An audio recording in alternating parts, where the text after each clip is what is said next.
I want to welcome everyone to Devos today. And all this week, we're going to be looking at the subject matter here of walk your talk. You know, a lot of times we just do a lot of talking, but we don't do a lot of walking.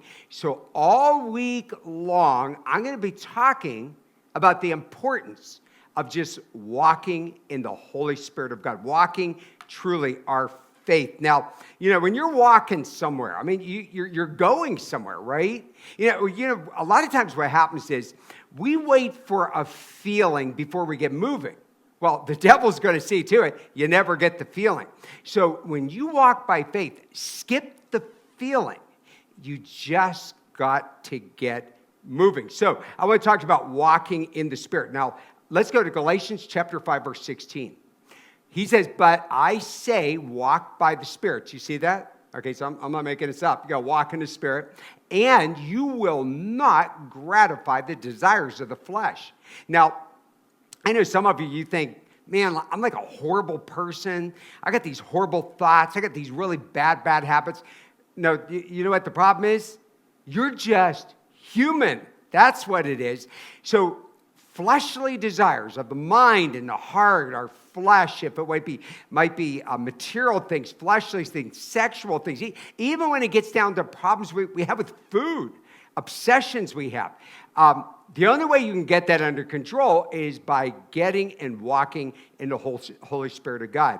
So those desires are normal, but you do not have to let them control you. You can overcome this. Now, let's go over to Ephesians chapter 4, verse 17.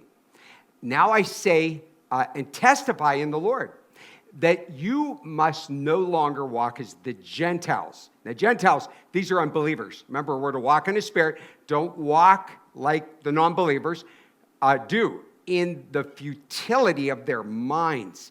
You know, it's kind of crazy. You know, we now have a new president, and they're doing all sorts of things they're so proud of. You know, they want to bring a transgender and the White House, and of course, they have been promoting this transgender. Listen, we feel bad for that transgender just like I do anyone who's not a believer, anyone that's caught up into a sin.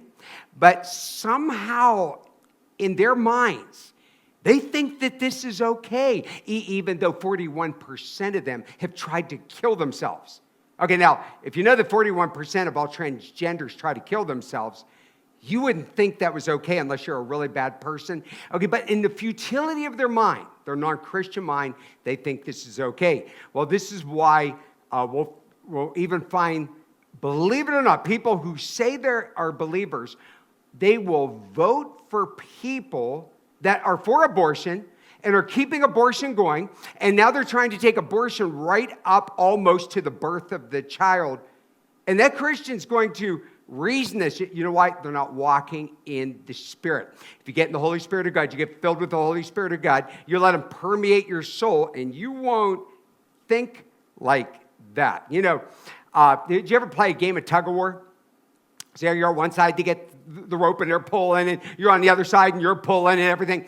All it takes is one side, maybe your side, to kind of relax just for a second. I mean, they're taking you down. Isn't that true? Well, that's the way the devil is. We got to walk in His Spirit. We got to keep our guard up. Now, look with me over here in Galatians chapter 5, verse 25. If we live by the Spirit, let then also keep in step with the Spirit. You see that? Meaning this, that if we have the Holy Spirit of God, and if I possess the Holy Spirit, if you possess the Holy Spirit, you cannot lose your salvation.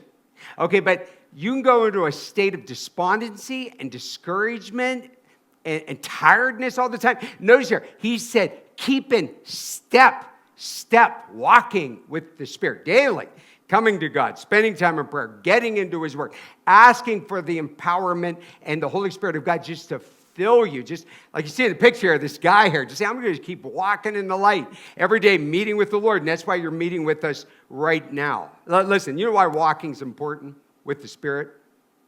You know, when you walking causes friction. And friction causes sparks. And sparks start fires. Isn't that true? Get busy walking for the Lord in the Spirit today.